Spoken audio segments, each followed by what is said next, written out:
Friends, welcome to Soji's kitchen and my family బ్లాగ్స్లో ఈరోజు చాలా టేస్టీగా చాలా క్రిస్పీగా ఉండే ఈ తెలంగాణ స్టైల్లో సకినాలు అలాగే ఆంధ్ర స్టైల్లో సుప్పులు చాలా సింపుల్గా ఎలా తయారు చేసుకోవచ్చు కరకరలాడుతూ అనేది వీడియోని స్కిప్ చేయకుండా కంటిన్యూ చేయండి. అలాగే ఎవరైతే నా ఛానల్ని ఫస్ట్ టైం చూస్తున్నారో మరిన్ని వీడియోస్ కోసం సబ్స్క్రైబ్ చేసుకోండి. ఇప్పుడైతే ముందుగా వీడియోని కంటిన్యూ చేసేయండి. సకినాలు తయారు చేసుకోవడానికి రేషన్ బియ్యం చాలా అవసరం అనమాట. ఇంకా నేనైతే 1/2 kg వరకు రైస్ని తీసుకొని నానబెట్టుకుంటున్నాను. నార్మల్గా కప్పు సైజులో చెప్పాలంటే 2 కప్పుల వరకు తీసుకుంటున్నాను. కేజీ రైస్ అయితే ఒక 15 నుంచి 20 గంటలు నానబెట్టుకోండి. 1/2 kg అయితే ఒక 8 నుంచి 10 గంటలు నానబెట్టుకుంటే సరిపోతుంది. ఈ విధంగా 2-3 సార్లు వాష్ చేసి నానబెట్టేసుకున్నాను. తర్వాత ఒక 10 అవర్స్ తర్వాత ఓపెన్ చేసి మంచిగా 2 టైమ్స్ వాష్ చేసుకొని స్ట్రైనర్లో వేసుకున్నాను అనమాట.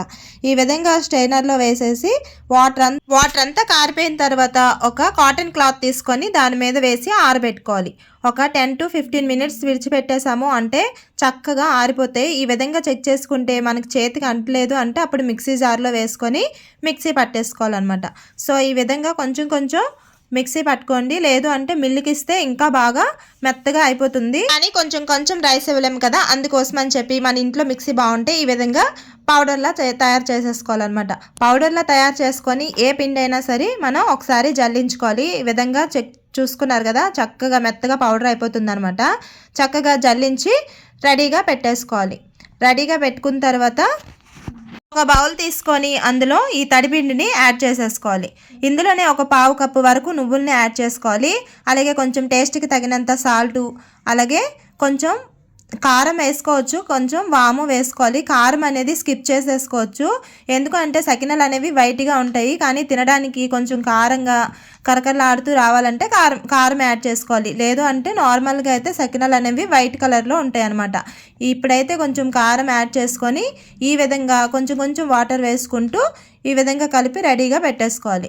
నాకైతే సకినాలు అల్లడం రాదు, అందుకోసం అని చెప్పి పాల కవర్ ఉంటుంది కదా, పాల కవర్ కానీ అలాగే నెక్స్ట్ పెరుగు ప్యాకెట్ కవర్ కానీ ఉంటుంది కదా, ఆ విధంగా ఒక వేసుకొని చివరి ఈ విధంగా కట్ చేసేసాము అంటే ఒక తడి క్లాత్ ఇలా ఆరబెట్టేసుకోవాలి. దాని మీద ఈ విధంగా వేసుకుంటే చాలా సింపుల్గా సకినాలు అనేవి రెడీ అయిపోతాయి అన్నమాట. ఎటువంటి టెన్షన్ లేకుండా మన ఇంట్లోనే మనం సింపుల్గా చేసుకోవచ్చు.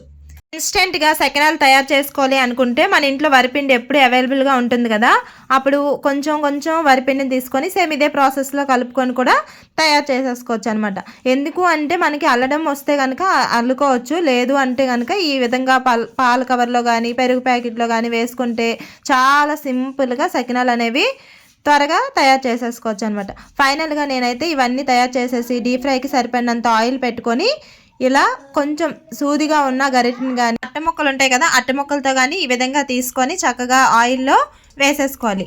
ఇవి ఎప్పుడైనా సరే మీడియం టు హై ఫ్లేమ్లో ఫ్రై చేసుకోవాలి. చక్కగా ఒకసారి కొంచెం ఇలా వచ్చినప్పుడు రెండో వైపు కూడా టర్న్ చేసుకొని సేమ్ అదే ప్రాసెస్లో ఈ సకినాలు అనేవి ఫ్రై చేసుకోవాలన్నమాట. అసలు చాలా టేస్టీగా క్రిస్పీగా ఉండే ఈ సకినాలు అయితే రెడీ అయిపోయాయి. ఈ విధంగా మొత్తం వేసుకొని ఒకటి ఇలా చూస్తే చక్కగా ఇరిగిపోతుంది కదా, సేమ్ అదే ప్రాసెస్లో తయారు చేసుకోవాలి. చూసారు కదా చాలా సింపుల్గా ఎలా తయారు చేసుకున్నామో. అదేవిధంగా మరి మీకు నచ్చితే ఒక లైక్ చేయండి. అలాగే మరిన్ని వీడియోస్ కోసం నా ఛానల్ని సబ్స్క్రైబ్ చేసుకోండి.